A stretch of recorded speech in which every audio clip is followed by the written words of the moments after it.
Exercise 8. University Campus. Look at the map of the university campus. You will hear 5 sets of directions to a certain place. As you listen, follow the directions carefully.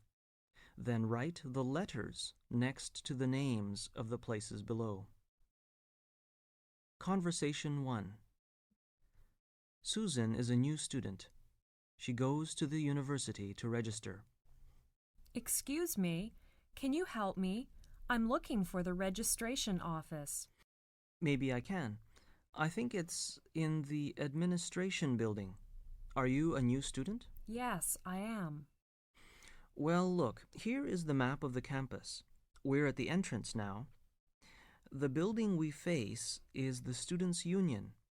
The building on our left is the administration building. Thank you. With pleasure. Conversation 2. Susan comes out of the administration building and wants to buy some course books. Excuse me, I'm a new student here. I'm looking for the bookstore. Do you know where it is? The bookstore? Let me see. We are at the administration building. Do you see the gymnasium there? The one facing us on the left? Yes. Is it the tall, white building over there? Right. The bookstore is behind the gymnasium, between the cinema and the bank. I see. Thank you very much. You are welcome. Conversation 3. Susan comes out of the bookstore and she plans to go to the tennis club. Excuse me, could you tell me where the tennis club is? Tennis club? I think it is in the sports center. When you go to the sports center, you will find a swimming pool. The tennis club is opposite it and next to the playground. You can't miss it. Thanks a lot. Conversation 4. Excuse me, I'm looking for the computer center. Could you tell me where it is? The computer center. Yes, it's next to the library, opposite the recreation center.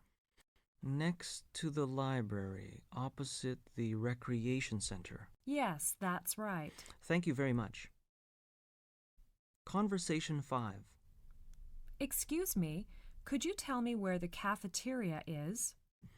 Oh, cafeteria? I think there is one in the recreation center. Recreation center? Yes.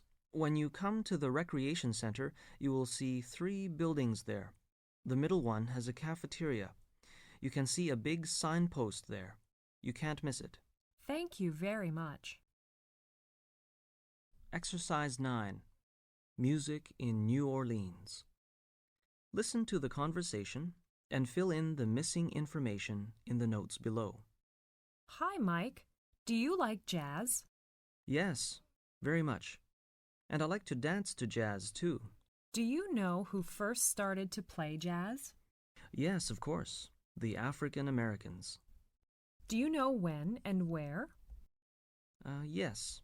Around 1900, people from many countries lived in New Orleans. Music was an important part of life in this city. Musicians in New Orleans started to play a new kind of music. It was called jazz. Jazz was a kind of music intended to make people happy. I know jazz is kind of a mixture of many different kinds of music. For example, African, blues, European, church music, and work songs. Most early jazz musicians were African American. They played in small bands and they didn't write down their music. Yes, they learned to work together to produce a loose and relaxed beat that is so powerful that listeners cannot help but dance, or at least move their feet along with it. And soon, white musicians were playing jazz too. I know black and white musicians seldom played together in the United States at that time. You are right. Around 1920, jazz music began to spread. Jazz musicians moved from city to city. people listened to jazz records. They heard jazz on the radio. In the 1930s and 1940s, jazz was popular in the U.S. and Canada. The music was called swing. It was played by big bands. It was said there are still a few bands made up of very old musicians playing the old-style jazz in a club in New Orleans. They play jazz for 4.5 hours each evening, so many tourists go there and listen. Can the audience make some special requests for the songs? Yes, if the musicians are willing to play them, people pay a little money for the request. Traditional songs cost $1 and all others cost $2. That's interesting. I'd like to visit the city sometime in the future. Exercise 10. Talking to a landlady. Mrs. Tiger's new lodger is asking what he is allowed to do. Listen to the conversation and make a cross if it is not allowed and fill in the table. Good afternoon. I'm Sam. I phoned yesterday about the room. Is it still available? Yes, come in, please. The room is very nice and big. Do you mind if I put some posters on the walls? No, I don't mind, but don't use sellotape to stick them up. It brings off the paint when you remove it. What about smoking? Is it all right if my friends and I smoke? No, I'm afraid I don't allow smoking anywhere in the house. I see. Can I use the kitchen if I want to cook something? Yes, but only before 7 o'clock in the evenings, not after 7 o'clock. I'm very fond of animals, and I'm thinking of getting a dog. Under no circumstances do I want any pets here. I don't like animals. Well, you said I could use your television in the evenings, is that right? Yes, on condition that you don't have it on after midnight. We don't want to disturb the neighbors. Can I have my friend around in the evenings? Yes, that's okay, but we don't want any big noisy parties, though, so only 2 or 3 friends at the same time, please. Can I have a bath at any time? Yes, except between 6 and 7 in the evening. I get home from work then, and I always like to have a shower before I have my evening meal. Exercise 11. The news.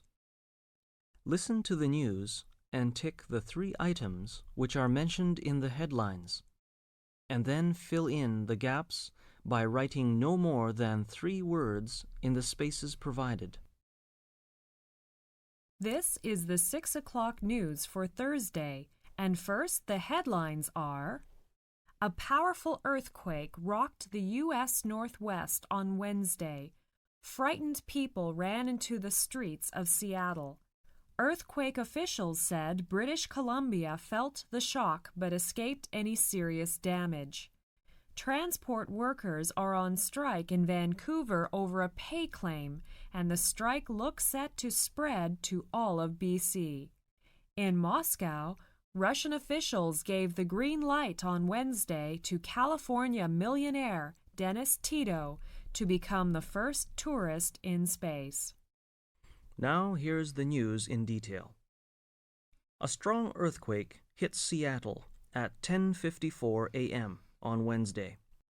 According to the National Earthquake Information Center in Golden, the magnitude 6.8 quake was centered 125 kilometers southeast of Victoria and 56 kilometers southwest of Seattle.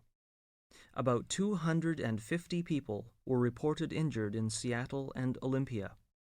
At least 3 of them are in serious condition. In Victoria, the earthquake caused buildings to sway and shook pictures off walls, but damage was minimal. Said Kay Smith, who was on the 8th floor of a downtown Victoria office building.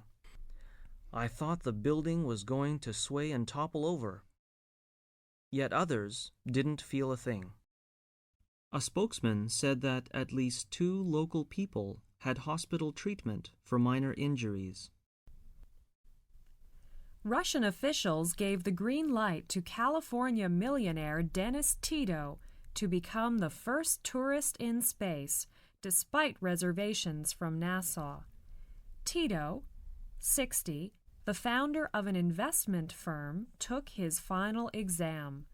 The Interdepartmental Committee, which routinely approves cosmonauts for spaceflight, included Tito in the primary crew set to launch on April 28th on a mission to the International Space Station.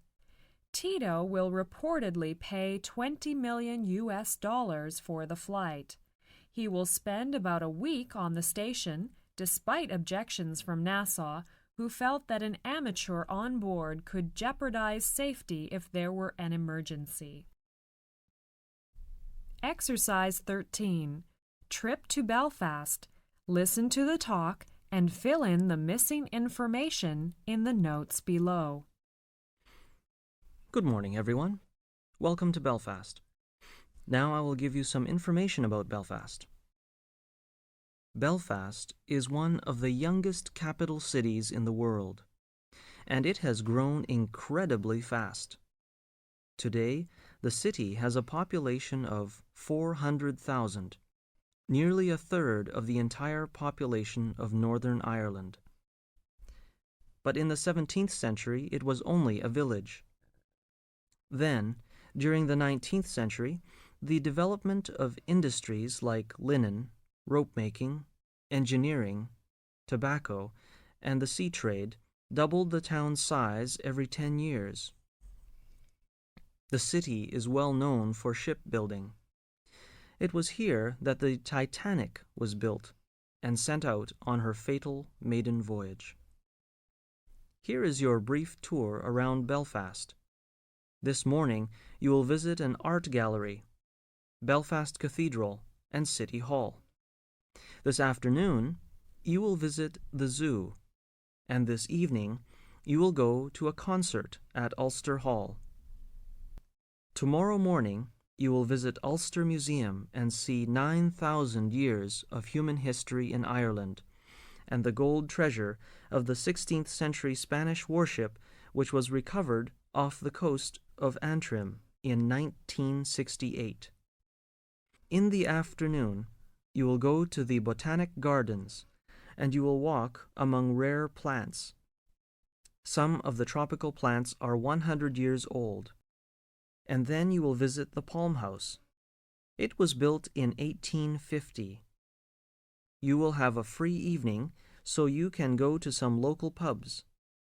It's possible for you to find a really friendly atmosphere and enjoy some Irish folk music there. Next morning, at 10, you will leave the hotel and fly back to London.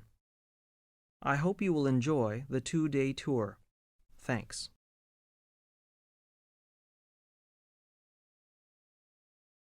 Exercise 14. TV and radio. Listen to the talk and complete the notes below. Watching television is one of the great British pastimes.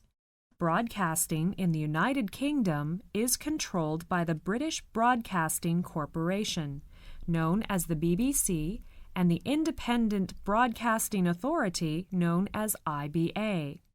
The BBC receives its income from the government. The IBA earns money from private companies advertising. National radio is controlled by the BBC, and listeners can choose between 4 stations. Radio 1 is a pop music station with news and magazine-style programs. Radio 2 plays light music and reports on sport. Radio 3 plays classical music, and Radio 4 has news programs, drama, and general interest programs. There are many local stations, some private and some run by the BBC. Their programs consist mainly of music and local news. The BBC has 2 TV channels. BBC Two has more serious programs and news features. The IBA is responsible for looking after the regional independent TV companies who broadcast their own programs and those they have bought from other regions. There is a break in programs for advertisements about every 15 to 20 minutes. The most recent independent channel is Channel 4, and it has more specialized programs than the main channels. In general, people think the programs offered on British television are of a very high standard. Some people, however, are becoming worried about the amount of violence on TV and the effect this may have on young people. Exercise 15. Sports. Listen to the talk and fill in the missing information in the right place for questions 1 to 10. And for questions 11 to 16, indicate whether the following statements are true or false by writing T for true and F for false. Sports are very important in British life. It's possible to practice all kinds of sports in Britain. You can see water sports, sailing and rowing are practiced on the lakes, rivers, and coastlines. These kinds of sports are more popular in summer.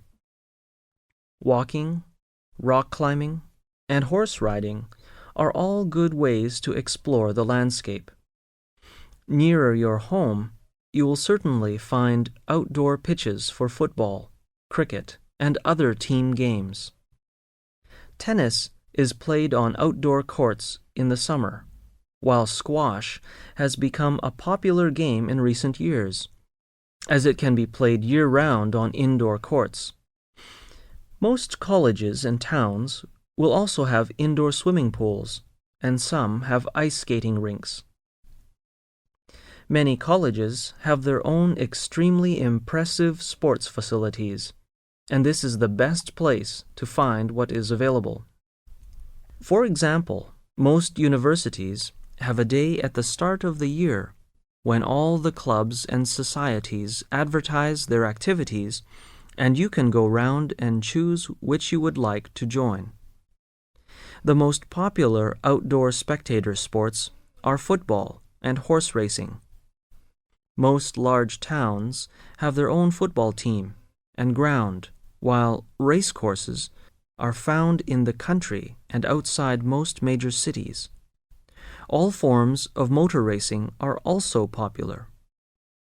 Sport plays such a large part in British life that many idioms in the English language have come from the world of sport. For example, to play the game means to be fair, and that's not cricket means that's not fair. The most popular sport in Britain as a whole is football. A lot of people support their local clubs at matches on Saturday afternoons, or watch the matches live on television.